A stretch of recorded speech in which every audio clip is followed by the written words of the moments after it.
భారతీయ సంస్కృతిలో పసిడికి ప్రత్యేక స్థానం ఉంది.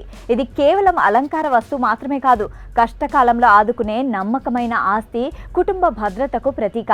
అయితే మారుతున్న కాలంతో పాటు పెట్టుబడిదారులు, ముఖ్యంగా నేటి తరం యువత ఆలోచన విధానంలో స్పష్టమైన మార్పులు కనిపిస్తున్నాయి. అంతర్జాతీయ మార్కెట్లో రికార్డు స్థాయిలో పెరుగుతున్న ధరలు, సరికొత్త డిజిటల్ టెక్నాలజీ అందుబాటులోకి రావడం వల్ల సాంప్రదాయ భౌతిక బంగారానికి బదులుగా ప్రత్యామ్నాయ పెట్టుబడి మార్గాల వైపు దేశీయ వినియోగదారులు అడుగులు వేస్తున్నారు. ప్రస్తుతం ప్రపంచవ్యాప్తంగా నెలకొన్న ద్రవ్యోల్బణ ఆందోళనలు, భౌగోళిక రాజకీయ అనిశ్చితి కారణంగా సురక్షితమైన పెట్టుబడిగా భావించే బంగారం ధరలు ఆకాశాన్ని అంటుతున్నాయి. పసిడి ధరలు విపరీతంగా పెరగడంతో మధ్యతరగతి కుటుంబాలకు ఒకేసారి భారీగా ఆభరణాలు కొనుగోలు చేయడం ఆర్థికంగా భారంగా మారుతోంది. వివాహాలు, పండుగల సీజన్లలో సాంప్రదాయ నగలకు ప్రాధాన్యత ఇస్తున్నప్పటికీ పెట్టుబడి కోణంలో మాత్రం కొనుగోలుదారులు ఎంతో ఆచితూచి వ్యవహరిస్తున్నారు. పెద్ద మొత్తంలో నగలు కొనే కన్నా చిన్న మొత్తాలలో ప్రణాళికాబద్ధంగా దాచుకోవడానికే ప్రాధాన్యత ఇస్తున్నారు. భౌతిక రూపంలో బంగారాన్ని కొని లాకర్లలో దాచుకోవడం, దానికి అదనంగా తయారీ కూలీ, తరుగు చెల్లించడం దండగని నేటి తరం భావిస్తున్నారు. ఈ క్రమంలోనే చేతిలోని మొబైల్ ఫోన్ ద్వారా కేవలం ₹1 నుంచి కూడా సులభంగా పెట్టుబడి పెట్టేందుకు వీలు కల్పించే డిజిటల్ బంగారం అంటే డిజిటల్ గోల్డ్ వైపు యువత మొగ్గు చూపుతుంది. ఇందులో ఎలాంటి తరుగు, లాకర్ ఫీజుల్లో భయం ఉండకపోవడం గమనార్హం.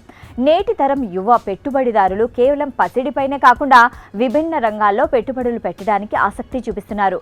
అటువంటి వాటిలో సోవరిన్ గోల్డ్ బాండ్లు ఒకటి. ప్రభుత్వ భద్రతతో పాటు పెట్టుబడిపై అదనంగా ఏడాదికి 2.50% వడ్డీతో లభించే కేంద్ర ప్రభుత్వ గోల్డ్ బాండ్ల వైపు విద్యావంతులు ఆకర్షితులవుతున్నారు. మ్యూచువల్ ఫండ్లు, ఈటీఎఫ్లు, సిప్ అంటే సిస్టమాటిక్ ఇన్వెస్ట్మెంట్ ప్లాన్ విధానం ద్వారా ప్రతి నెల చిన్న మొత్తంలో ఈక్విటీ మార్కెట్లలో గోల్డ్ ఈటీఎఫ్లలో ఇన్వెస్ట్ చేస్తున్నారు. సాంప్రదాయ మార్గాల కంటే ఎక్కువ రిస్క్ ఉన్నప్పటికీ స్వల్పకాలంలో ఎక్కువ లాభాలు అందించిన స్టాక్ మార్కెట్, డిజిటల్ అసెట్స్ అంటే క్రిప్టో స్టాక్స్ వైపు యువత అడుగులు వేస్తుంది. పెట్టుబడిని కేవలం బంగారం లేదా ఒకే రంగంలో పెట్టకుండా పోర్ట్ఫోలియోను వైవిధ్యంగా చూసుకోవడం మంచిది. మొత్తం పెట్టుబడిలో 10% నుంచి 15% వరకు డిజిటల్ గోల్డ్ లేదా గోల్డ్ బాండ్ల రూపంలో దాచుకుంటూ మిగిలిన మొత్తాన్ని మ్యూచువల్ ఫండ్లు, స్థిరాస్తి వంటి మార్గాల్లో మళ్లించడం ద్వారా దీర్ఘకాలంలో మంచి లాభాలు ఆర్జించవచ్చని ఆర్థిక నిపుణులు అంటున్నారు. సాక్షి టీవీ ప్రసారాలను నిలిపివేయడం చట్టరీత్యా నేరం. సాక్షి టీవీ ప్రసారాల కోసం మీ స్థానిక కేబుల్ ఆపరేటర్ని వెంటనే సంప్రదించండి.